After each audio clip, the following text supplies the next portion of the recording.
welcome to Girl Talk on this beautiful, really winter morning. We're all channeling our inner spring though, so we thought it might be fun to come outside. We're here at the Point Comfort Pavilion, if I can get all that Perfect. out. I'm here with Aaron Lynes, Mike Lynes, our friend Jen Lockhart, and I'll tell you what, we got a lot to talk about. We all went through a couple of houses. You went into mine, and we're talking about how we can get ready for spring and things that we can do to make sure that our house doesn't suffer in winter. You were saying today about your plants. Oh, with the plants inside, outside, you know, I'm ready for it to stay like this. Exactly. And you just want to freshen up. After the holidays, your house, my house always looks empty. Yeah. Or blah, you know, and you just Don't you get the spruce urge up. though to also organize and pitch? Purge. Yeah, yes. I love to purge. It's a good feeling. Yeah. What do you think, Mike? Are you a purger? I know. No, he's a complete and total hoarder. You are. Oh, No, I'm a no, purger. hoarder. But organizing and hoarding, you know, it's okay to hoard if you haven't organized. Right. You know, it only becomes an issue for people if it's messy, right? But Debbie's very good at purging my stuff. Oh, I know. Yeah. No, have that's I? it. He has called me out once where I have had to go into the dumpster. True? Yeah. And retrieve it. I just threw it away another day more discreetly.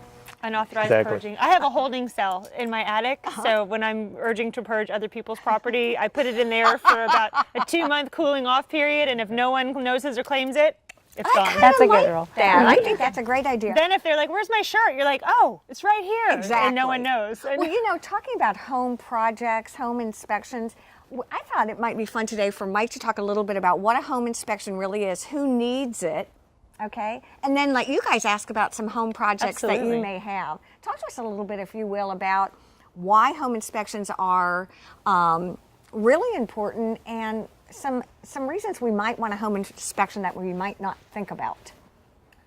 Well, home inspections can be for buyers, which are our normal, they're our normal clients. Okay. But it can also be for sellers.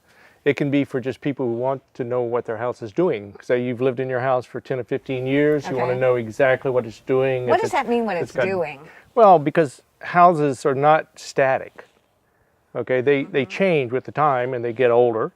Like us. I know. Like all of us, unfortunately.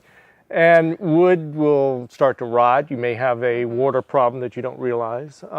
Those are the kind of things that we actually look at. We try to determine what shape that house is in at the point that we look at it. So like if Jen would have you come over to her house, what are some things that you would look like, or Aaron too, what would you be looking for? Well, a multitude of things. I mean, really, we look at How old is your house? I'm just thinking I'm going to call you when the segment's over because it's 15 years old and you're Okay. getting to that point. You know, we don't have any desire to move right now, but I know there's things that are happening that need attention that we're ignoring. Or that you can't even see. know- or Maybe don't you even can't know see. about. I Or agree. the electricity. You don't really know what's happening. Electricity, true, but electricity tends to stay fairly stable, which is the good news. Heat and air conditioning changes. Okay. You know, they tape ducts together. Sometimes that tape comes loose, and then your air conditioning is going into your attic. So those are the kind of things we look at. We also look at the age of your appliances, and appliances being like heat and air conditioning and water heaters. You know, heat and air conditioning 8 to 12 years is normal. Really? You know, yeah. And if you have a 15-year-old system, you're kind of living on borrowed time. Living on the edge, yeah. What about things like wood rot? Oh, I yeah. think we hear about I that know all I've the got wood time rot, yeah. as doom and gloom and drama, but it really doesn't have to be. No, it doesn't have to be. It becomes doom and gloom if you leave it for a very long time. Okay. If you see rot and you actually go and fix it, usually it's superficial. Usually Okay. it's around the surface. If you leave it for a very long time, it can actually get into the wall, get into the floor system or the roof system or something like that. Bigger, more expensive problem. Bigger, more expensive. It's always better to fix it first. Well, and just to have that awareness, you know, you may not be able to fix everything right away, but at least if you know what needs to be done, you've got a plan. Do you guys ever do that? Put together sort of a master plan or We do. things that need to be Things you taken need care of?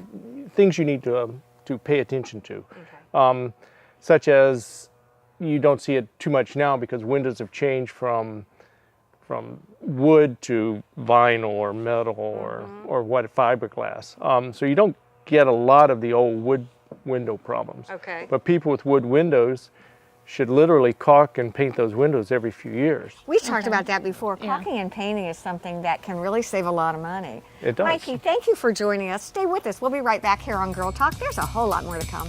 Girl Talk is brought to you by employee-owned The Greenery, custom audio video, and Island Tire and Automotive Services. Please support these local businesses as they make this program possible.